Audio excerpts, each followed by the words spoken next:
मध्य प्रदेश की 15वीं विधानसभा का 5 दिवसीय मानसून सत्र 2 दिन के ही अंदर विपक्ष के हंगामे की भेंट चढ़ गया।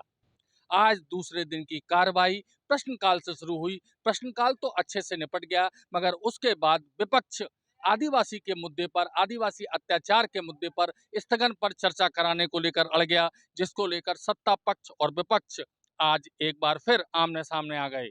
इस बीच लगातार हंगामे के चलते स्पीकर ने सदन की कार्रवाई आधा घंटे के लिए स्थगित की। एक बार फिर आधा घंटे बाद दोबारा से जब कार्रवाई शुरू हुई तो विपक्ष फिर हंगामे पे करता रहा और विपक्षी जितने भी सदस्य थे उसमें से ज्यादातर सदस्य गर्भगृह के अंदर आसंदी के नीचे बैठकर नारेबाजी करने लगे। सरकार के द्वारा जब सरकार भ्रष्टाचार के गले में डूब जाती है, जब उनके कारनामे उजागर हो जाते हैं, भ्रष्टाचार के अनैतिक कृत्यों के, आदिवासी समाज पर हमलों के, उस समय सरकार हमेशा विधानसभा की कार्रवाई नहीं चलने देती।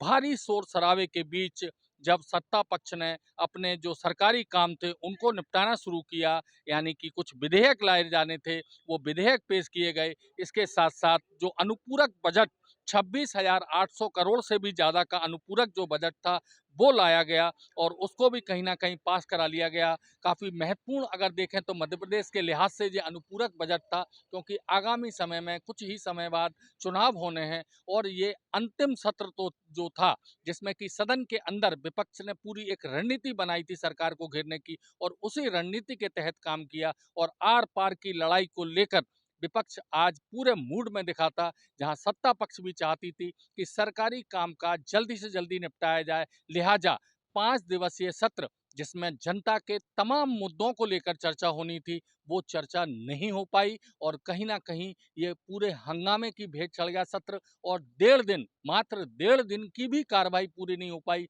और ये सत्र अनिश्चित काल के लिए स्थगित कर दिया गया। कांग्रेस के लोग सदन चलाना नहीं चाहते हैं। कांग्रेस के लोग कोई मुद्दा नहीं है, उन सब मुद्दों को जो है ना मध्य प्रदेश की सरकार लगातार निरंतर विकास के पथ पर अग्रसर हो रही है। मैंने कहा आप चलाओ ना, प्रश्नकाल है, शून्यकाल है, ध्यान आकर्षण के माध्यम से कोई चीज़ों को लेके आओ, कोई चीज़ों को लेके नहीं आए।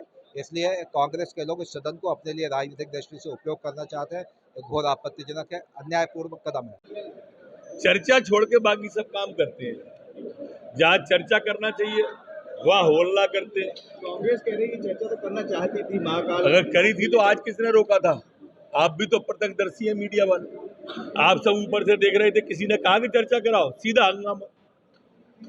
हम बोल रहे हैं माइक से खड़े होकर कराओ चर्चा। देखो दरअसल क्या है, इनके मन का चोर है, वक्ता नहीं है। एक आज मौन धरना था, गांधी परिवार को खुश करना था, इसके लिए सदन को फ्लोर बना लिया। न तो इनको आदिवासियों की चिंता है, न महिलाओं की चिंता है, न किसान की चिंता है, न नौजवान की चिंता है, गांधी परिवार की चिंता है। हालांकि 15वीं विधानसभा का ये अंतिम सत्र था। अब इसके बाद संभवतः सत्र ना हो और क्योंकि इसके बाद अब सीधे दोनों ही दलों को, चाहे बीजेपी और कांग्रेस हो, इनको अब सीधे चुनाव में जाना है, तो अब सड़कों पे जाना है। उसके तेवर कहीं ना कहीं विपक्ष ने दिखा दिए हैं। किन किन मुद्दों को लेकर वो सदन में घेरना था सरकार को, वो सारे मुद्दे लेकर अब कांग्रेस सदन में जाएगी। हालांकि आरोप प्रत्यारोप के दौर शुरू हो गए हैं। सत्ता पक्ष ने सदन नहीं चलने का कारण विपक्ष को बताया है, विपक्ष की हठधर्मिता बताया है। वहीं विपक्ष ने भी सरकार पर सदन नहीं चलाने के तमाम आरोप लगाए हैं। कुल मिलाकर अगर हम कहें तो काफी महत्वपूर्ण 5 दिवसीय मानसून सत्र 2 दिन के अंदर ही हंगामे की भेंट चढ़ गया। कैमरामैन मनीष के साथ भारत एक्सप्रेस के लिए भोपाल से अजय भटनागर।